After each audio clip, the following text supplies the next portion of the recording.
Hinihiling ang ating pong pastor, Pastor Juric Balingan, na mag-pray po sa gabing ito.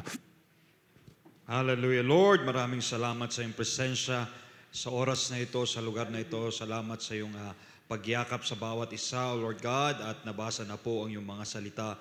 Alam namin na ito yung pinagpala. You have anointed your word.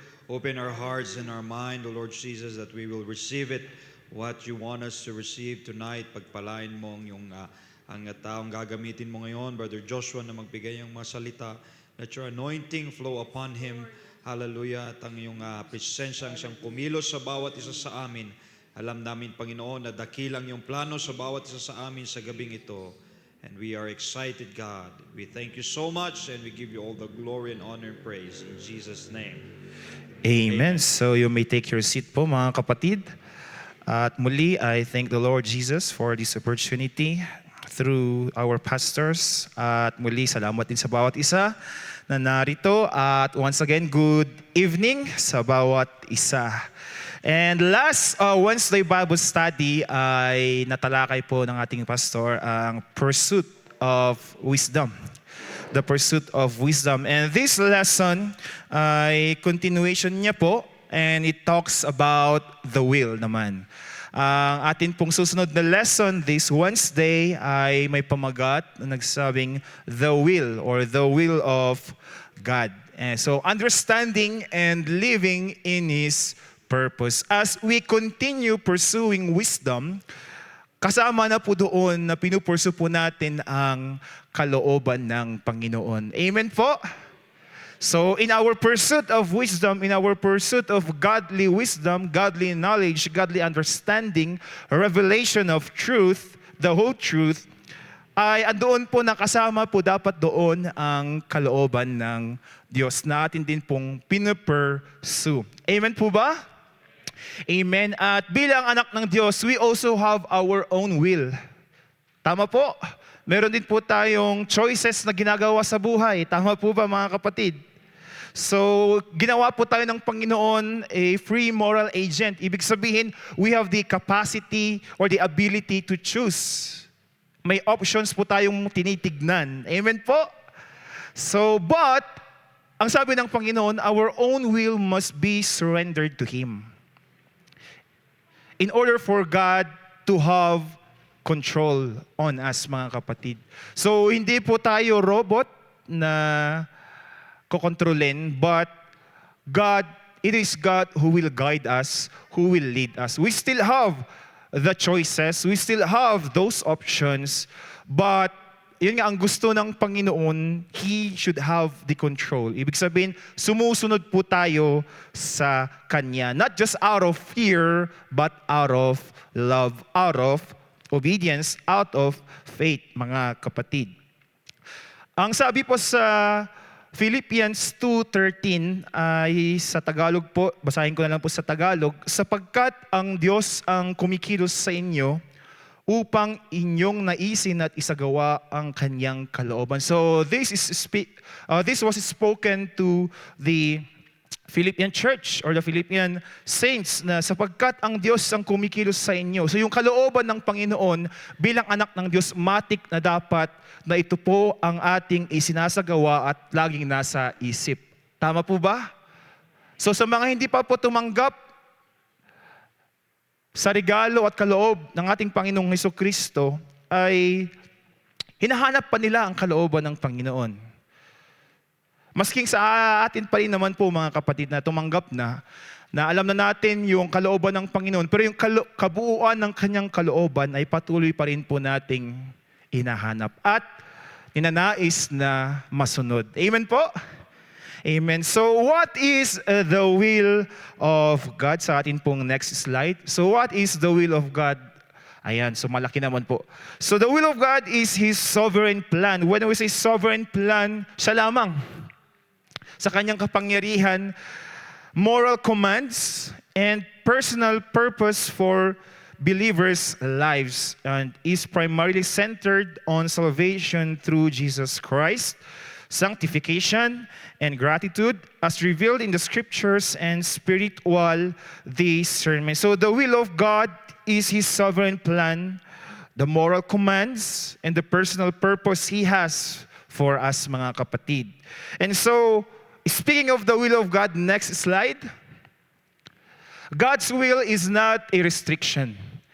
It is a redirection. Because outside the will of God, ang nag-aantay po sa atin ay kapahamakan. Outside the will of God, there is no safety.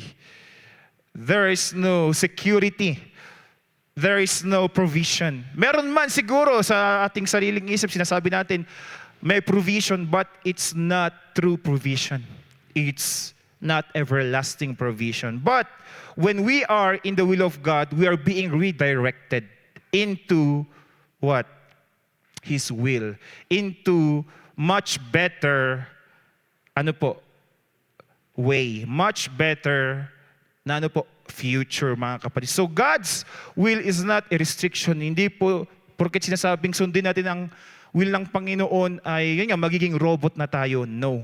But it is a redirection. Ang purpose ng Panginoon for us is always to have our salvation preserved, have our relationship with Him be established, be grounded and rooted, mga kapatid, at tayo rin po ay lalago. And so it is a redirection na kung dati, nung hindi pa natin natanggap ang Panginoon, we are going straight to hell. But because of God's will, matatalakin natin yung una niyang will ay there is a chance to be redirected and to be reconnected, redeemed by His blood. And so there are, according to Bible scholars, meron pong tatlong aspeto ang kalooban ng Panginoon. At sa una po natin ay yung tinatawag na sovereign will. So what is this sovereign will? So, sovereign will, it is God's unstoppable, hidden until it actually occurs, and unchangeable plan. So, ang sovereign will ng Panginoon, hindi po yan pwedeng baguhin, hindi pwedeng pahintuin, at malalaman lamang yan kapag ito'y tuluyan ng nangyari. Example, alam ng Diyos na mahuhulog ang tao, kaya't before the foundation of the world, the Lamb was slain. Inihanda niya na ang katauhan ni Jesucristo para siyang once and for all na offering para sa ating ikaliligtas. And so, siya lamang ang nakakaalam nun. Hindi pa alam ng mga tao noon na si Jesucristo pala ang perfect sacrifice. Ano pa? Yung muling pagbabalik ni Jesucristo, kailan hindi natin alam, but naitalaga na. That is His sovereign will, na muling babalik si Kristo. But the question is, when? We don't know. Kaya nga in Deuteronomy 29:29, secret things belong to God. Tama po? At kung ano man yung nai-revealed, yun po yung sa kanyang mga anak. And so the sovereign will of God, yan po ay unstoppable, hidden until it actually occurs, and is unchangeable. Na plano niya po, mga kapatid. So sovereign will, hindi po yan nababali. Moral will, ito naman po ay God's commands and desires for human conduct. How we live as a Christian, how we live as a follower of Jesus. Revealed through the Scripture. Kaya nga, andoon yung Ten Commandments. Andoon yung epistles on how we live as Christians, mga kapatid. Andoon yung mga iba pang pananalita ng mga apostoles kung paano po natin, how we govern, how we manage our talents, our gifting. So, andun na po, nakapasok po yan sa moral will ng Panginoon, how we conduct ourselves before God and before man. It is revealed through the Scripture. That includes holiness, mga kapatid, abstinence from sexual immorality, and giving of thanks. So, in everything, give thanks, for this is the will of God in Christ Jesus concerning you. Sabi nga po, di ba? And then, be ye holy, for I am holy, sabi ng Panginoon.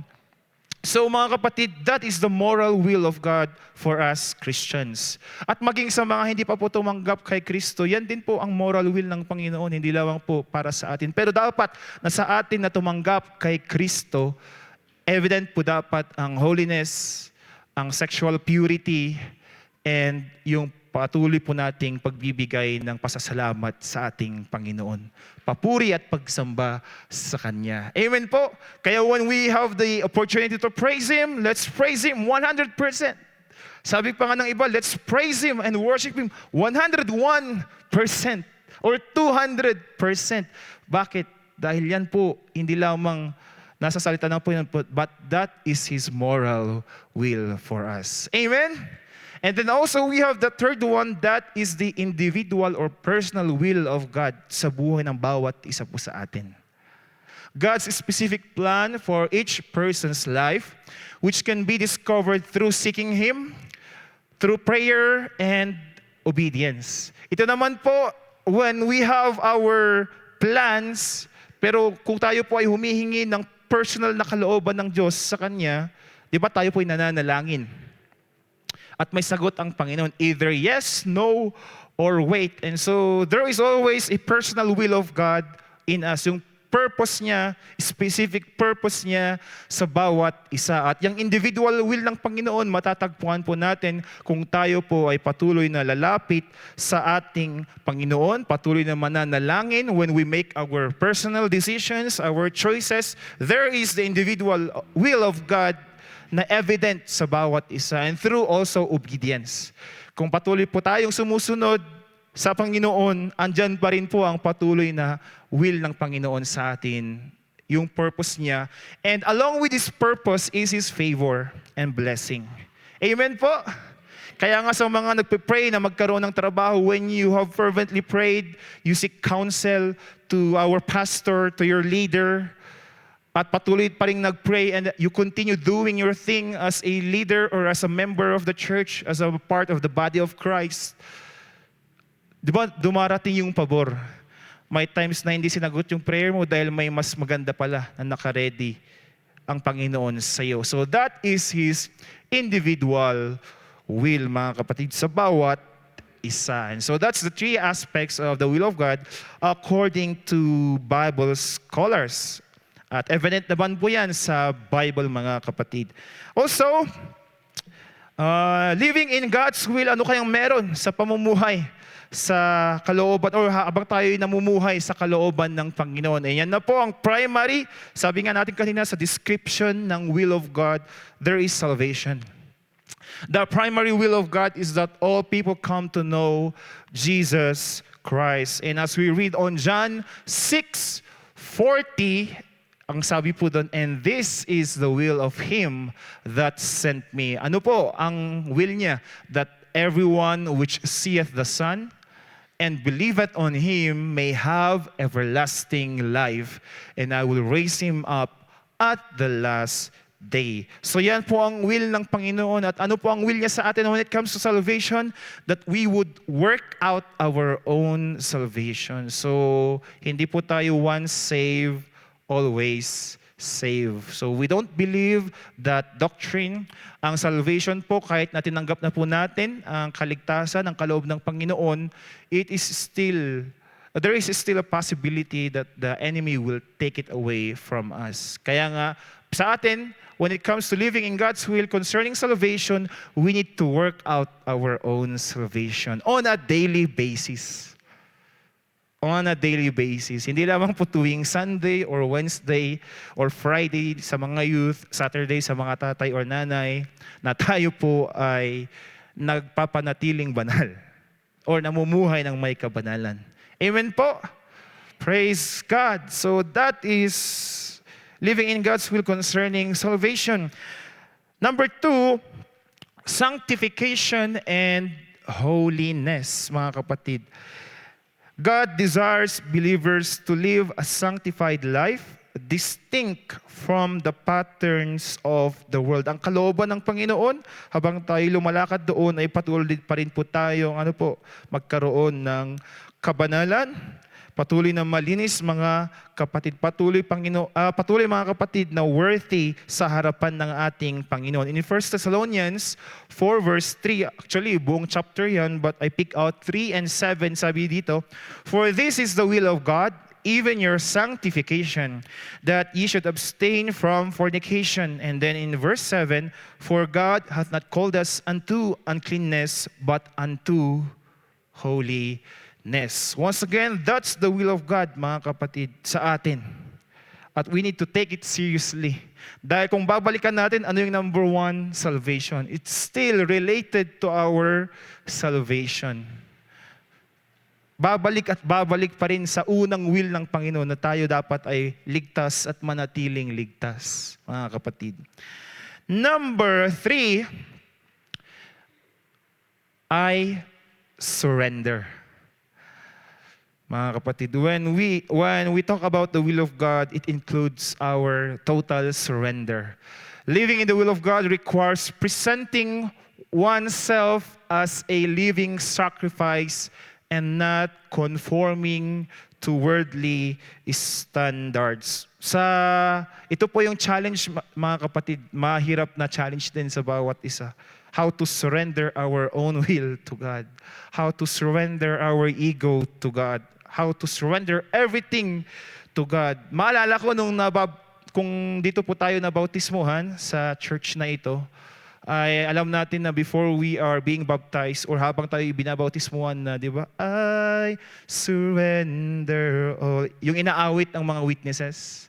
Nawa, nung una, kwan lang sa isip lang, head knowledge lang yung awit na yun. But as we continue establishing or as we continue with that relationship with God, hindi lang dapat head knowledge yung kantang yun. It is a matter of a heart.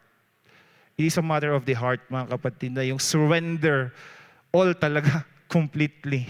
Di ba, Brother Kairon? Ayan, surrendering all to Jesus. Bakit? Dahil mayroon pong, yung kaaway ngayon, hindi niya directly nire-reject ang values mo, ang pinaniniwalaan mo, but He is inserting little compromises sa ating buhay. Na kung yung mga little compromises ay nag-compound dahil paulit-ulit na nagko-compromise, kapag ito ay nag-compound or naiipon, magiging complacent na tayo sa ating ministry, magiging complacent na tayo sa ating Bible reading. I myself am guilty of it sa ating prayer life. Dahil sa mga little compromises, mga kapatid.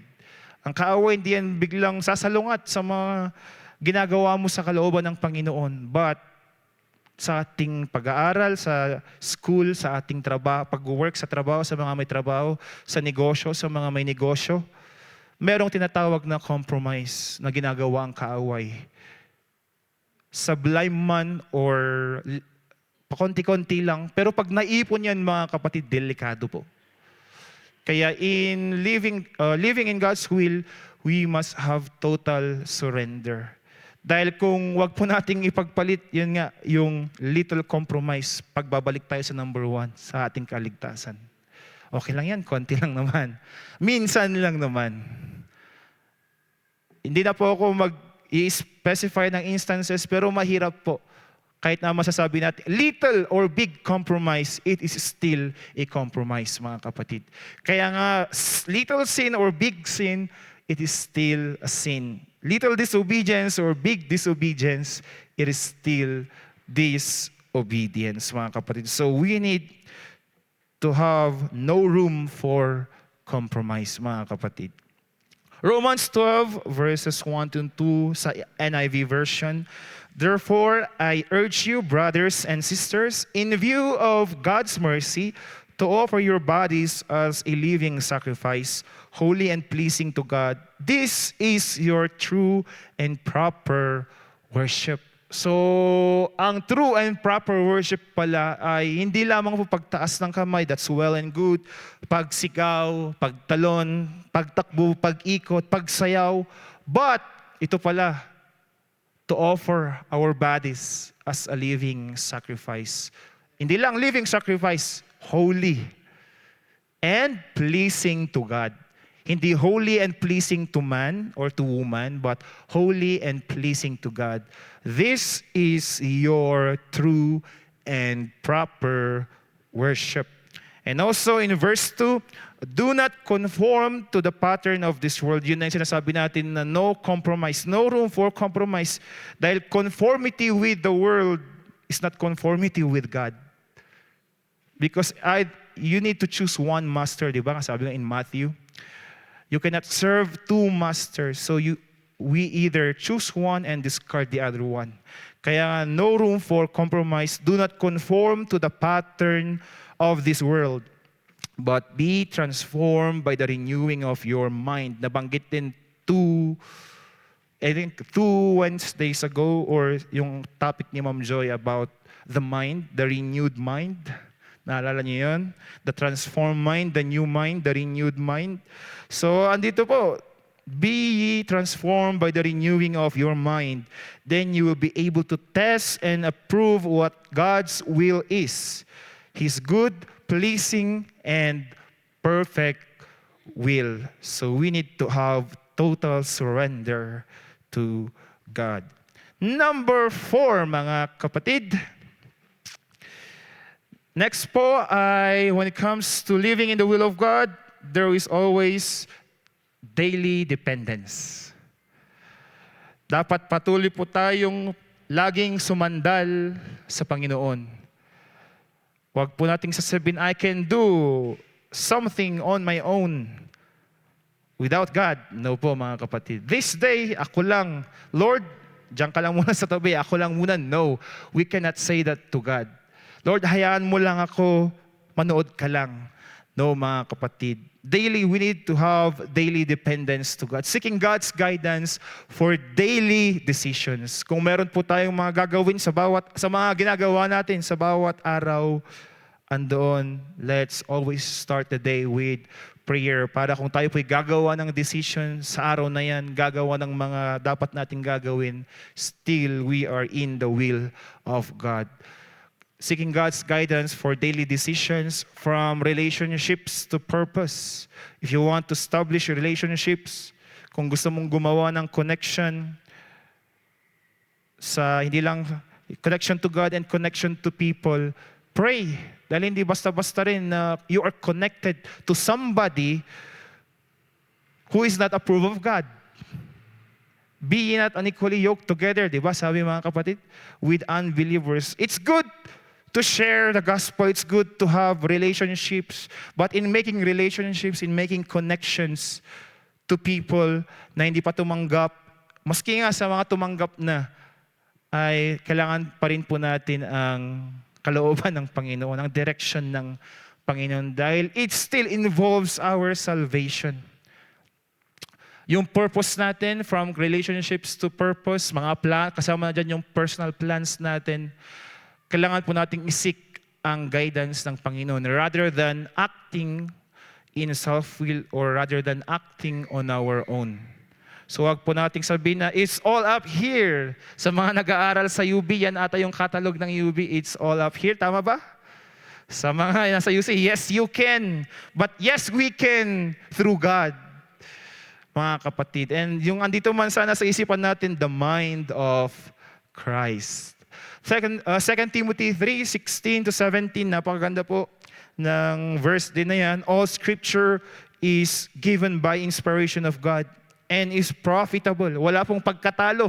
Sabi dito, and is profitable for doctrine, for reproof, for correction, for instruction in righteousness. Na ano po yung patutunguhan niyan? That the man of God, that the woman of God may be perfect, thoroughly furnished unto all good works. Ibig sabihin, patuloy po tayong nasa kalooban ng ating Panginoon. So we need to exercise our daily dependence sa ating Panginoon through prayer, through counsel, mga kapatid, through meditation sa Kanyang salita. Praise God. And yun mga kapatid, in doing the will of the Lord, sa atin pong next slide, we cannot just know the will of God and do it. But we need to do the will of God from the heart.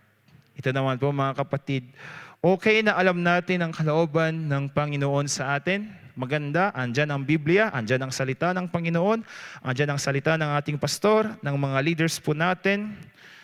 But when we do it, we should be from the heart. Ephesians 6 verse 6, sabi po doon, not with eye service as men pleasers, but as the servants of Christ, doing the will of God from the heart. So marahil sa susunod na Bible study, someone will teach about the heart. Why does it matter na manggaling sa puso? Dahil kung sa isip lang, we do it for granted lang. Dahil sinabi lang. But when you do the will of God from the heart, it speaks of your love. It speaks of your submission.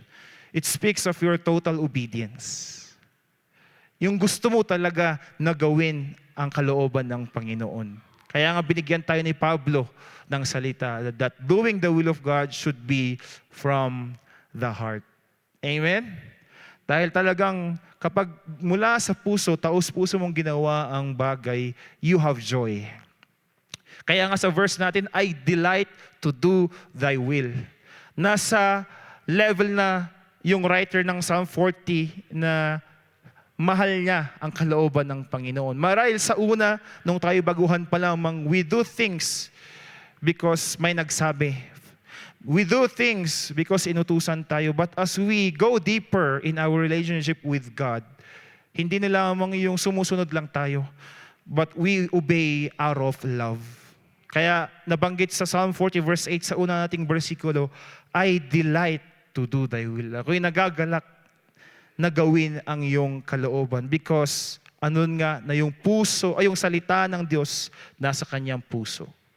Kaya nagagawa niya ang kalooban ng Diyos from the heart. Amen po mga kapatid. At andoon, when you do it from the heart, there is true joy. It's not just happiness, but through true joy mga kapatid. In doing the will of God, there should be a renewal of the mind. So we need to renew the mind. Nabanggit na rin po yan ni Ma'am Joy noon sa kanyang topic. Transformation comes through the renewing of the mind, enabling believers to test and approve what God's will is. In Ephesians 4:23, wala po sa ating notes, ang sabi po doon, and be renewed in the spirit of your mind. Bakit? Dahil yung thoughts po natin ay kung hindi po na-renew, walang pagbabago. Kung tayo po ay pessimistic at hindi na bago ang pagiging pessimistic at hindi naging optimistic, mahirap gawin ang kalooban ng Panginoon.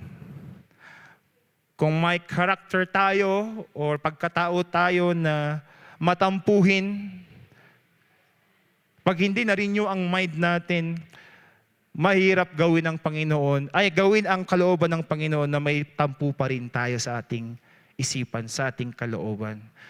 Kailangan meron pa rin pong renewal of mind.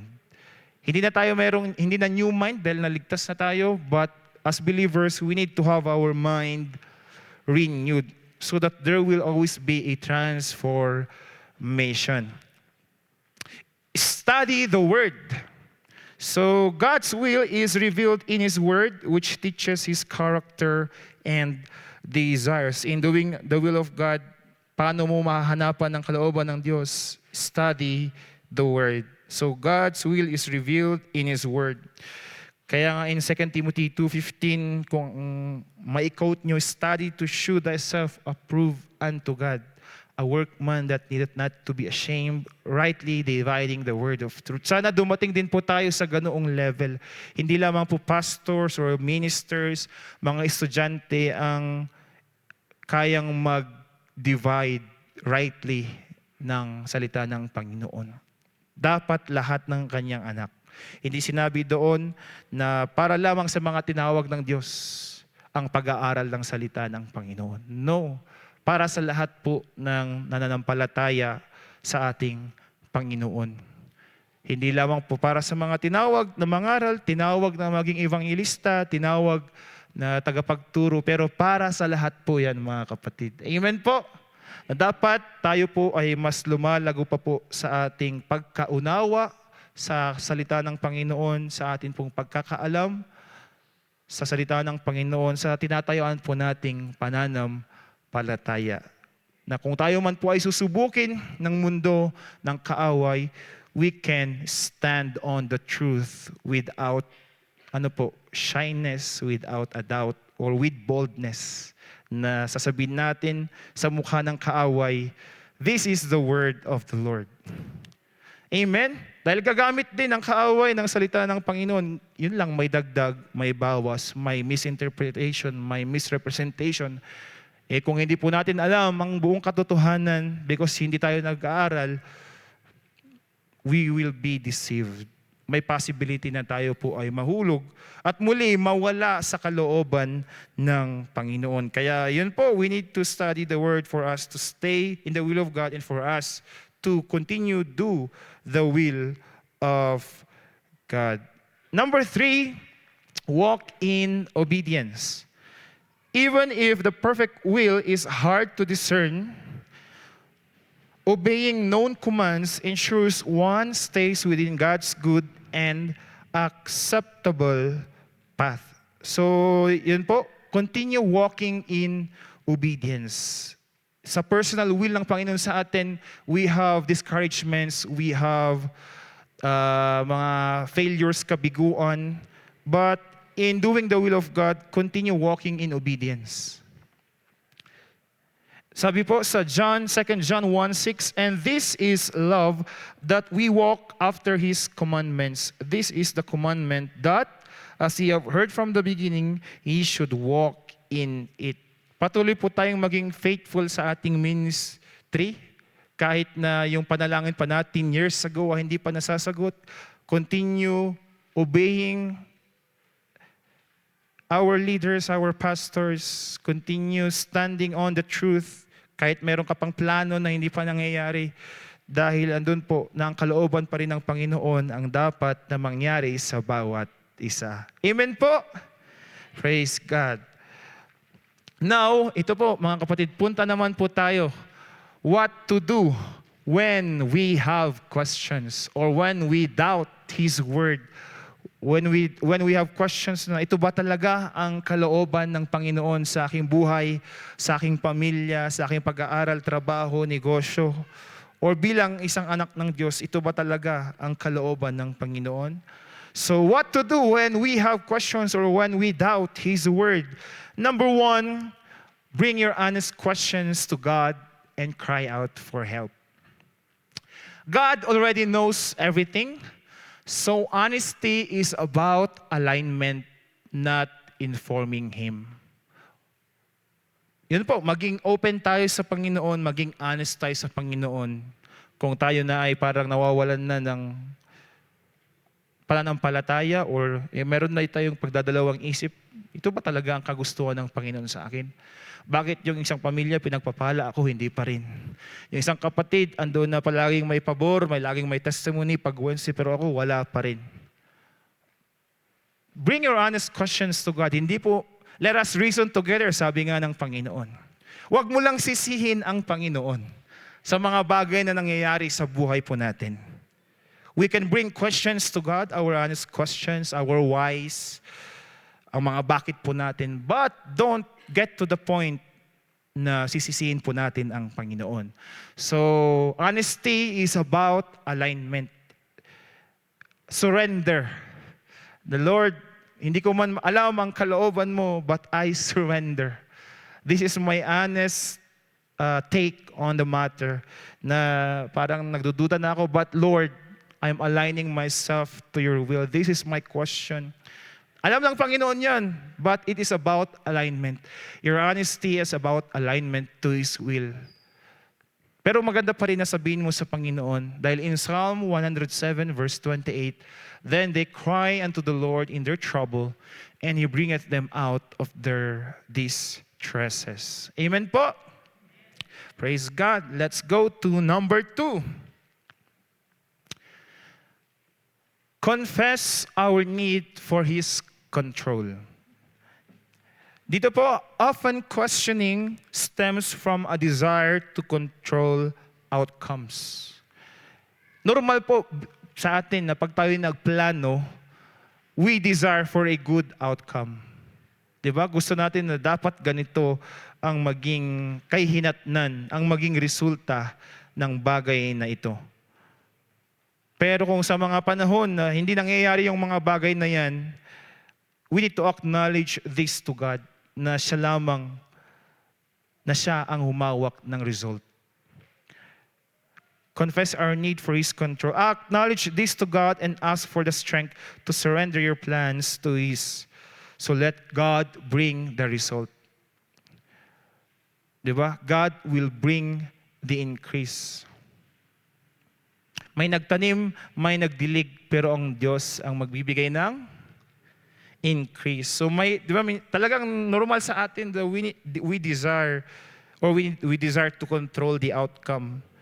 Pero sa mga bagay na hindi naaayon, tumutugma sa ating kagustuhan na mangyari, we need to acknowledge or we need to confess our need for God's control. Proverbs 16:9, a man's heart deviseth his way, but the Lord directed his steps, mga kapatid. Admitting helplessness, yung next na slide po. Weaknesses, or rather than hiding them from God, leads to favor. Psalm 34:6, sabi po doon, this poor man cried, and the Lord heard him and saved him out of all his troubles. So we need to admit our helplessness, our weaknesses sa Panginoon. Huwag po nating itago. Be open to God nga, mga kapatid. Kanina, confess, admit, and then seek out His control. Seek out help from God. Number 3, immerse ourselves in the Scripture. When you doubt God's plan, remind yourself of His character. Kung sino nga ba ang Diyos. That He is good, that He is loving, and that He is sovereign. We can revisit the stories of Joseph, of Job, sa mga napagdaanan po nila sa kanilang pamumuhay dito sa mundo. Grabe. Di ba, mga kapatid? But let's immerse ourselves in the Scripture. Balikan natin yung salita ng Panginoon, yung mga pangako niya sa atin. Na kung nagawa niya, kanila Joseph, kanila Job, na sila'y magtagumpay, magagawa niya rin sa akin. We need to claim and declare and claim the promises of God. How can we do that? Let's immerse ourselves in the Scripture. Paano natin i-declare ang pangako ng Diyos kung hindi po natin alam ang pangako ng Diyos? Amen? Amen. Praise God. Psalm 100 verse 5, for the Lord is good and His love endures forever. His faithfulness continues through all generations. Ang katapatan ng Diyos ay laging andyan anumang panahon, anumang sitwasyon, anumang henerasyon. Amen?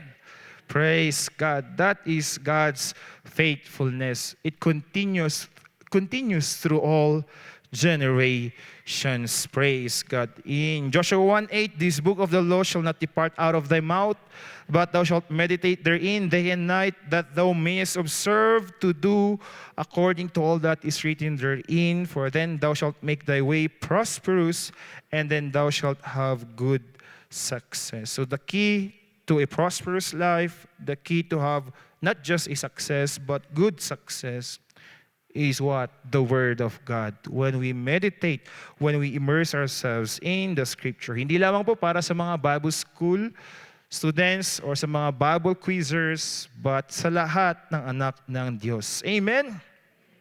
Number 4, ay seek counsel. Ito po, huwag po tayong mahiya na humingi ng salita kapahayagan ng Panginoon. Kapahayagan ng Panginoon through our pastor. Kapahayagan ng Panginoon through our leaders. Kapahayagan ng Panginoon sa kung sino mang anak niya na gagamitin niya. Kung mag-operate yung gift of the Spirit sa isang tao at yun ang ginamit niya to bring a revelation to you, wag po dating tatanggihan. Amen. Seek counsel. Godly counsel is not for validating personal desires, but for ensuring decisions honor God and lead to peace, to safety, to success, and victory. Hindi po to validate personal desires, para sabihin mong i-approve nila yung gusto mong mangyari or yung plano mo. But let them critique your plan, let them give you correction, let them give you instruction para yung mga decision mo na gagawin ay it will bring honor to God and it will lead you to peace, may kapanatagan ka, safety, success, and victory. Proverbs 11:14, where no counsel is, the people fall. But in the multitude of counselors, there is safety. Also in Proverbs 15:22, without counsel, purposes are disappointed. When purposes are disappointed din syempre yung tao. Tama po? Sa mga purpose po natin, sa mga pinupurpose po natin, or sa mga gusto po nating mangyari, kung ito po ay hindi nangyari, ang hirap. Pero thank God because there are counselors. Na kung dumating man ang mga bagay na yon, we can still, get up. And in the multitude of counselors, they are established. Ang mga purposes na yan may establish when yung mga purposes na yan, it will be solidified, it will be confirmed, and it will be made successful. Yung established dyan, it means it will be solidified, it will be confirmed, and it will be made successful. Yung mga purposes po sa ating buhay. Amen po? Praise God. Number 5, rest. Ayan. Praise God. We need also rest. Kung tayo po ay nagkakaroon ng mga katanungan, pause for a while. Rest. Recognize that constant spiritual wrestling can be exhausting. Take a break and rest in God's presence. May isa pong writer na nagsabi na ang isang pana at ano yung bow? Tagalog ng bow? Tagalog ng bow and arrow, pana, diba? Yung bow. Pana rin ba sa Tagalog? Ayan, yung bow, if it is always poised for action, kung palaging naka-stretch out yung bow, at hindi mo nire-release, mawawalan, eventually, time will come na mawawala po yung tension doon. Dahil magko-conform na yung bow sa kanyang arc shape. At kung nag-confirm na yung bow sa kanyang arc shape, pag nirelease mo yung string, wala na pong malakas na force na magpupush sa arrow. And so, for us Christians, when we are always poised for action, eventually we will be exhausted, we will be drained, at mawawalan ng kalakasan. At ano po ang kailangan? Release or rest. Katulad ng isang bow, it should not always be poised for action. Kailangan naka-release din yan, naka-at rest din yan. Dahil hindi all the time ay malakas po ang bawat isa. So we need rest, mga kapatid. Amen po? So Matthew 11:28, come unto me, all ye that labor and are heavy laden, and I will give you rest. Take a break and rest in God's presence, mga kapatid. Number 6, shift our perspective. Yan ulit. Pag tayo po ay may katanungan, let's try to shift our perspective. Proverbs 3:5-6 encourages trusting God when things don't make sense. Or when we are on our wits' end, let's shift our perspective. Rather than relying on limited human understanding, trust the process of God. In Psalm 73:17, until I went into the sanctuary of God, then understood I their end. So how do we shift our perspective? Still, we need to go into the presence of God. Diba? Kapag tayo may problema, pag tayo po ay nanalangin, umiyak sa Panginoon, there is a shift of perspective. Nagiging magaan na. Bakit? dahil sa presensya ng Panginoon. Dahil may kapahayagan ang Panginoon, may unawang ibibigay ang Panginoon. And that's when that's the shifting of perspective happens. Kung tayo po ay nagkakaroon ng katunungan how to shift our perspective, go back on our knees. Para makita natin na ito yung nakikita mo, pero ang perspective ng Panginoon, ganito. At ipapahayag niya sa iyo yung perspective niya. At ipapaunawa sa iyo, andun na, di ba? May kagaanan sa kalooban. Yung mabigat na mabigat, nung tayo pupunta pa lamang sa altar, paglabas natin sa altar dahil sa kapahayagan ng Panginoon. Dahil binigyan tayo ng bagong perspective, di ba? Gumagaan po mga kapatid yung pakiramdam. Amen. Kahit nga umiyak lang tayo sa Panginoon, sa ating pag-iyak, merong ibinibigay na kapahayagan ang Panginoon sa atin. Amen po. Praise God. In Numbers 13, ang sabi ng 10 spies, kanila Moses, nung nag-report ang 10 spies when they spied out the land of Canaan, natakot sila. Ang perspective nila ay nakita nila ang higante, ang mga Anakites, ang mga anak ni Anak, ng mga higante, na kinumpara nga nila ng mga Israelita ay parang tipaklong lang sa mga taong ito. They are great in stature. But because of a different perspective from the two spies, anong sabi nila? We can conquer the land. It is a land that floweth with milk and honey sa tulong ng Panginoon. Kung hindi tayo magre-rebelde, kung tayo ay susunod sa kalooban ng Panginoon, we can conquer the land. So we need to have a shift of perspective. Kung ang majority nagsasabi ng ganitong perspective, you and God is always a majority.